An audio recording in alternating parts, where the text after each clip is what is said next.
Hai semua, kenalin nama gue Ines dan selamat datang di Point, podcastnya Ines.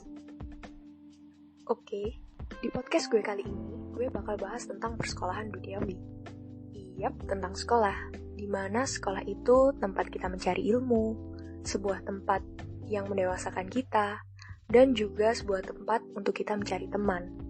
Dan sekolah itu bisa di mana aja kan, yang penting dapat ilmunya. Waktu gue SD, sekitar tahun 2007, lagi hits-hitsnya sekolah Kak Seto. Pernah denger gak kalian?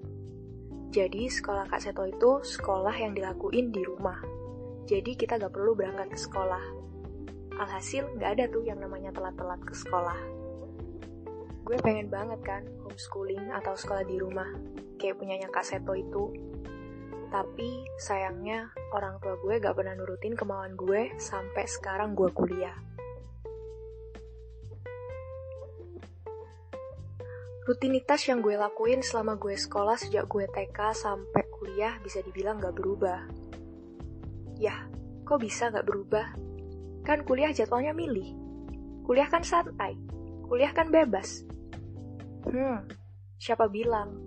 Gue kuliah di Poltek jurusan teknik. Dan di sini tuh ketat banget. Gak ada bedanya sama SMA. Masuk tetap pagi dan pulang waktu matahari terbenam.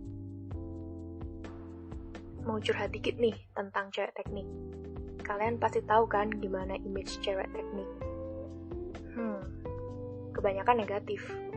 Yang pertama, kita dicap tomboy. Yang kedua, gak bisa dandan. Dan yang ketiga, jarang mandi.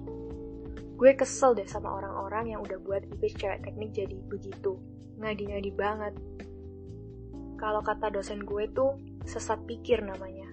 Karena menstereotipekan sesuatu. Belibet coy. Karena itu, gue jadi selalu dandan tiap mau ngampus. Tapi, apa daya, jarak rumah ke kampus gue tuh 15 kiloan. Dan gue PP naik motor. Hal itu membuat bedak gue bercampur dengan polusi dan debu-debu cantik. Alhasil, tiap sampai ke kampus, yang ada udah abu-abu muka gue. Sedih banget, padahal udah dandan. BTW nih, sekarang, rutinitas yang udah gue ceritain tadi, mulai bangun pagi, touch up, dan touring, mendadak berubah. Sejak Corona memutuskan buat gue sekolah di rumah atau homeschooling. Jujur gue seneng, tapi bingung juga gue harus seneng atau sedih. Tapi gue jalani hari-hari yang sekarang ini dengan penuh syukur. Dengan sekolah di rumah ini jadi sesuatu yang baru buat gue. Awalnya gue masih kebawa ritme sekolah yang lama. Tapi sekarang gue mulai adaptasi.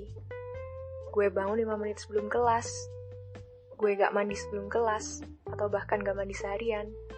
Gue kelas sambil goler-goleran. Gue kelas sambil makan. Pokoknya semua gue lakukan sesuka gue.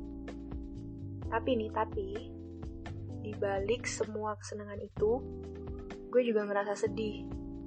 Kepekaan mak gue tiba-tiba menurun. Pemasukan gue berhenti, meskipun gue kuliah dari jam 8 sampai jam 4 sore. Gue juga sering diomelin karena gak ngebantuin mak gue. Agak bingung dah gue. Nah dipikir, kita nih kagak kuliah. Kagak ada tugas, apa bagaimana sih? Kesel nih kadang. Masa iya mau nyapu sambil bawa laptop, sambil merogram? Kan gak mungkin, mana bisa. Tapi ya udahlah. Dan selain itu, ada satu hal lagi yang bikin agak gimana ya sekolah di rumah tuh. Yaitu karena tugas yang super duper banyak dan merepotkan. Bayangin aja, kalau anak Poltek tuh kebanyakan matkulnya dilakuin di lab atau di bengkel. Tapi kita harus ngejalanin matkul itu di rumah. Otomatis peralatan dan perabotan kita nggak selengkap yang ada di lab kan. Jadi kadang kalau ada matkul praktek nih, rasanya aku tuh putus asa gitu kan. Pengen manggil tim bedah rumah aja ke kamar gue, biar kamar gue direnovasi jadi lab yang kayak ada di kampus. Konyol sih. Last but not least, gue mau ngucapin terima kasih. Last but not least, gue mau ngucapin terima kasih, thank you, syukron, kamsahamnida buat Corona. Karena berkat dia, gue jadi ngerasain homeschooling. Sekali lagi, makasih Corona. Terakhir, buat kalian yang juga lagi homeschooling karena Corona, tetap semangat, fighting. Kalian gak sendiri, kita pasti bisa. Oke, makasih buat semua yang udah dengerin gue. Sampai ketemu di podcast Ines selanjutnya.